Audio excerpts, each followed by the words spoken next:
Alors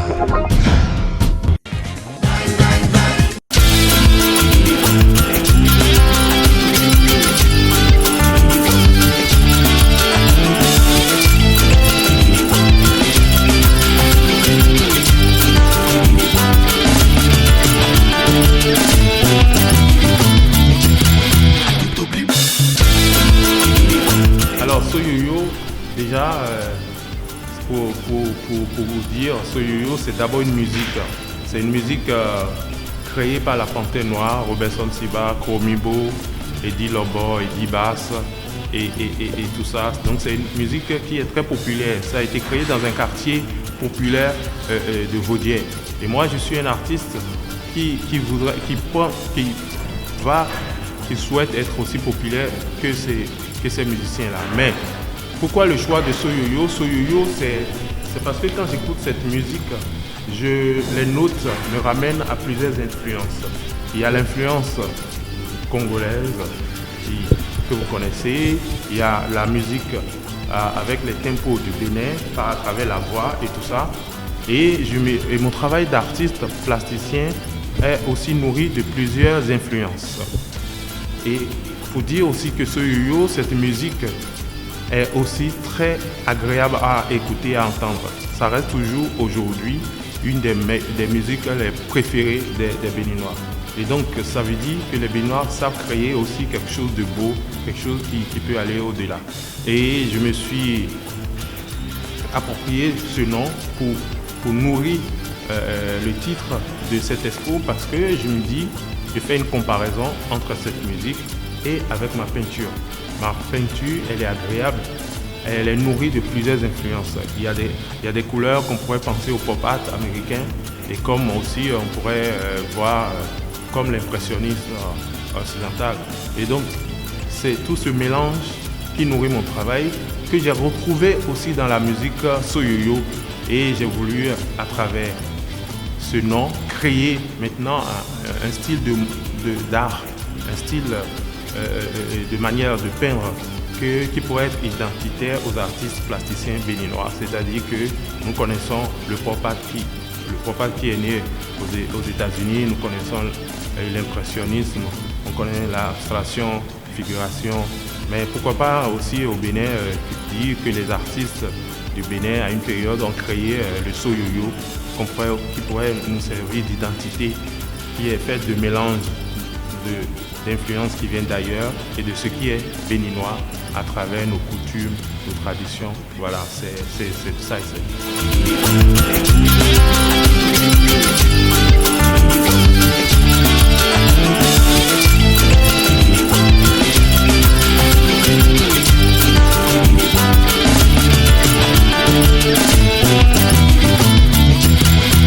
Alors en fait, j'ai commencé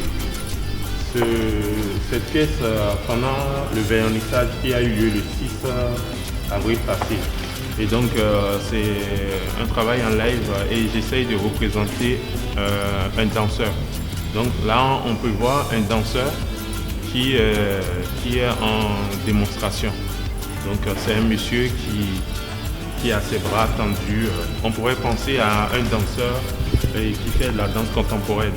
Moi plutôt je dirais que c'est un danseur qui est habité par une divinité qu'on appelle Koku. Et donc vous voyez, et puis on voit sur son visage toute cette transe qui l'habite et qui l'amène à des mouvements très organisés, coordonnés et que les initiés savent reconnaître. Donc c'est de ça il s'agit.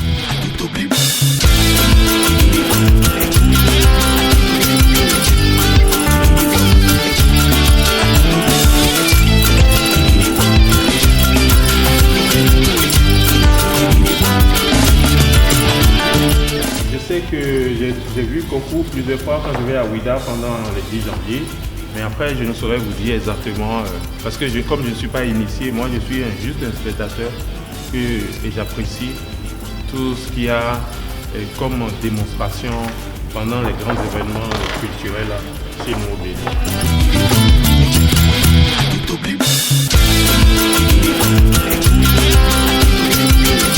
La deuxième, la figure qui qui apparaît après celle de Kokou, c'est aussi une représentation d'une personne qui est habitée par une divinité que nous appelons communément à Porte-Nouveau China.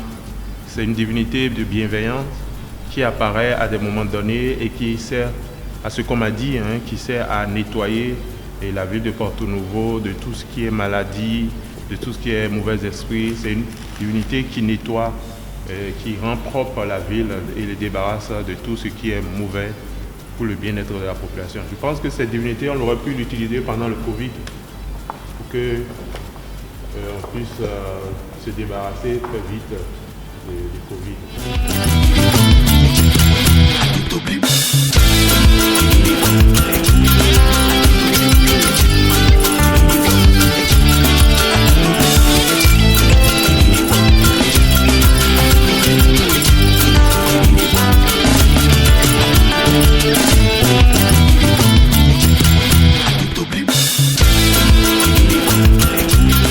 Moi, je suis, comme je dis, je suis un artiste plasticien et je suis admiratif. J'adore l'esthétique qui se trouve dans les représentations, dans tout ce qui est manifestation culturelle qui est lié au vaudou. Voilà. Donc tout ce qui est esthétique et tout ce qui est mouvement, tout ce qui est création, toutes ces belles couleurs qui apparaissent quand on voit une divinité habiter un initié ou une initiée. Et donc tout ça, moi, ça me touche énormément parce que c'est tout un art que je vois apparaître à travers ça. Quand je vois les costumes parfois des revenants, je me dis c'est de la haute couture.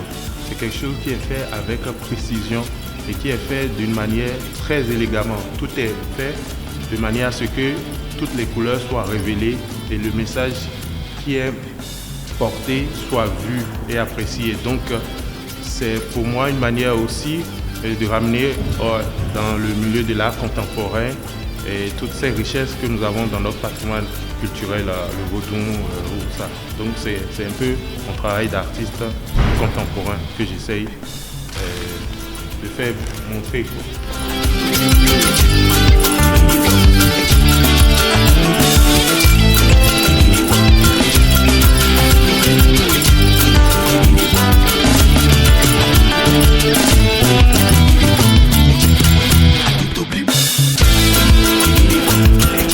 Comme je vous ai dit tout à l'heure, j'essaye de m'exprimer à travers ce qui est vu de manière très esthétique, de tout ce qui est fait de manière assez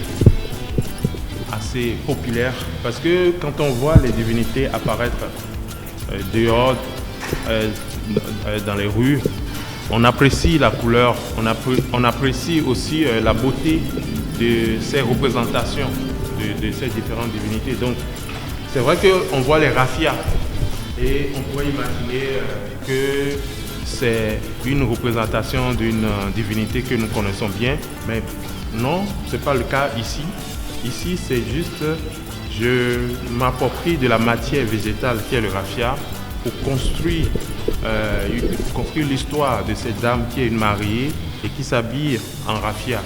Donc pourquoi pas ne pas imaginer que nos jeunes femmes, nos jeunes filles, quand elles vont se marier, elles demandent à ce qu'on puisse leur faire leur robe en raffia, comme ça se faisait avant. Parce que nous, jadis, dans le passé, les gens s'habillaient à travers les raffias, à travers les feuilles de banane, à travers plusieurs peaux d'animaux et tout ça. Mais aujourd'hui, on n'en voit plus, c'est vrai. On est dans la modernité. Mais quand même, le raffia, ça a retrouvé sa place de noblesse dans la haute couture.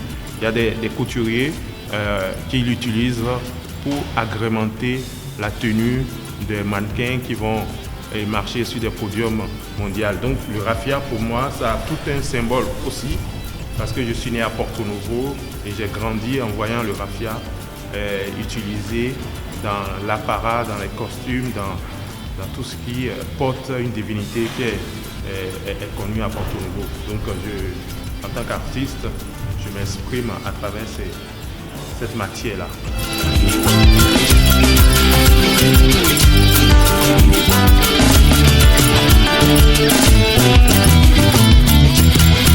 T'oublies.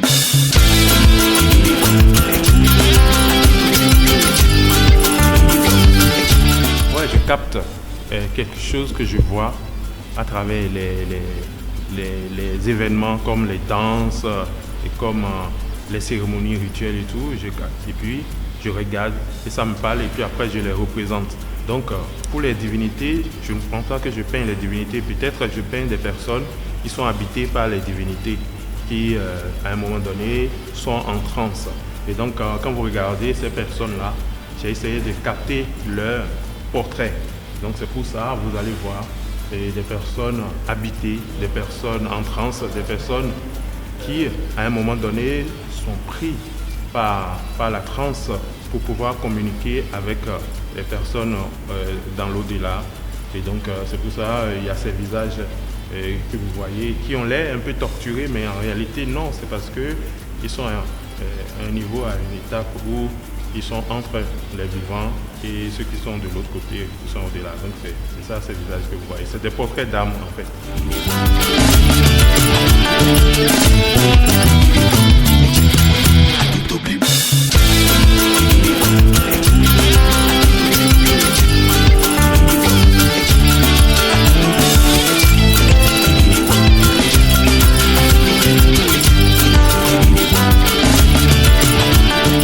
Je suis plasticien, c'est vrai, je vis en France et j'ai remarqué que au Bénin, à Porto-Novo, il y a très peu d'endroits où les enfants peuvent aller travailler la peinture, travailler la sculpture, la poterie, etc.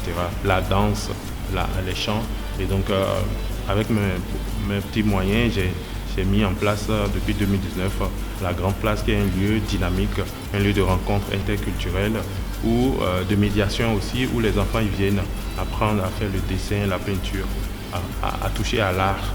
Et donc ce lieu se porte très bien et nous continuons à organiser des résidences où on fait venir des artistes un peu partout qui travaillent sur place, qui exposent et aussi collaborent aussi avec les écoles pour apporter, comme je l'ai dit, leur savoir, leur connaissance et partager tout ce qu'ils ont de beau avec les enfants. Donc la Grande Place, c'est un lieu qui est à Tokota d'Avo 2 et régulièrement nous intervenons dans les écoles à travers les programmes artistiques et puis nous amenons les enfants à toucher l'art, à créer une sensibilité pour l'art plastique, pour la danse et autres, etc.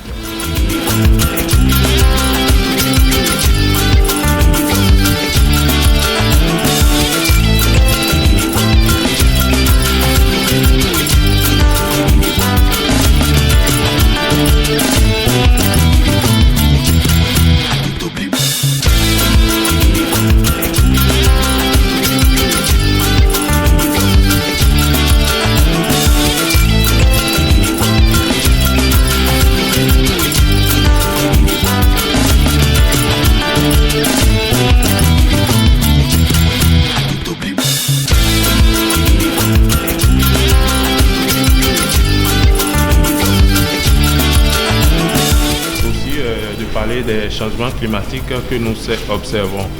Donc j'ai mené un projet avec le soutien de l'AFD qui s'appelle le projet Métis. C'est de sensibiliser les enfants autour de l'écosystème de la berge lagunaire. Et quand on parle de l'écosystème de la berge lagunaire, on parle aussi du niveau de l'eau qui va monter, qui complique. Et puis aussi la dégradation que la population, la pression de l'urbanisation sur la berge lagunaire et qui détruit tout ce qui est écosystème. Et le revers est après endommageable. Le revers est grave parce qu'on va voir disparaître des animaux endémiques. Aussi, on va voir des plantes qui vont être coupées, détruites et puis tout ça. Et donc, à travers le projet Métis, on a réussi à toucher 340 élèves, 3 écoles et 5 écoles. Et à travers la peinture, à travers la danse, à travers l'art de l'oralité, nous avons sensibilisé les enfants à l'enjeu climatique et aussi à la biodiversité de la berge lagunaire de Porto-Novo. Donc ces genres de programmes, ces genres de projets me permettent aussi d'aller en contact avec les plus jeunes parce que c'est eux l'avenir, de les sensibiliser à la terre. Comme ça, ils prendront les bonnes décisions quand ils auront des responsabilités, quand ils seront au pouvoir, ils pourront faire les choses mieux que nous, parce que nous détruisons énormément et c'est dommage.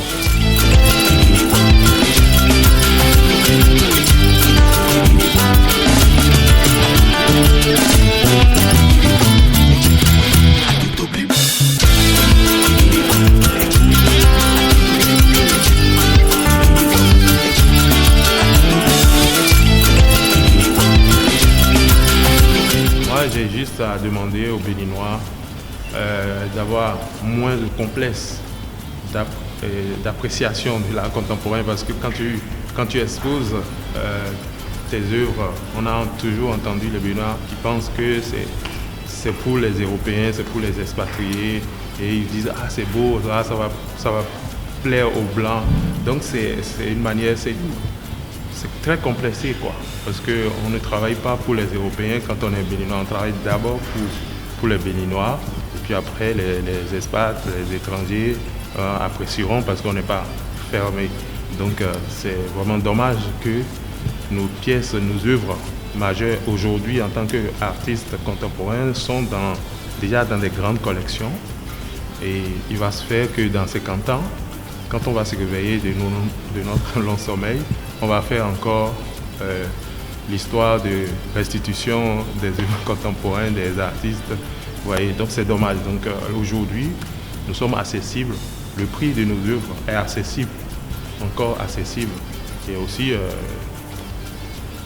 d'amener les enfants vers les artistes, dans les ateliers des artistes, d'amener les enfants à côtoyer, à avoir cette sensibilité pour l'art. Donc c'est tout, c'est ce que j'ai comme message à passer, quoi.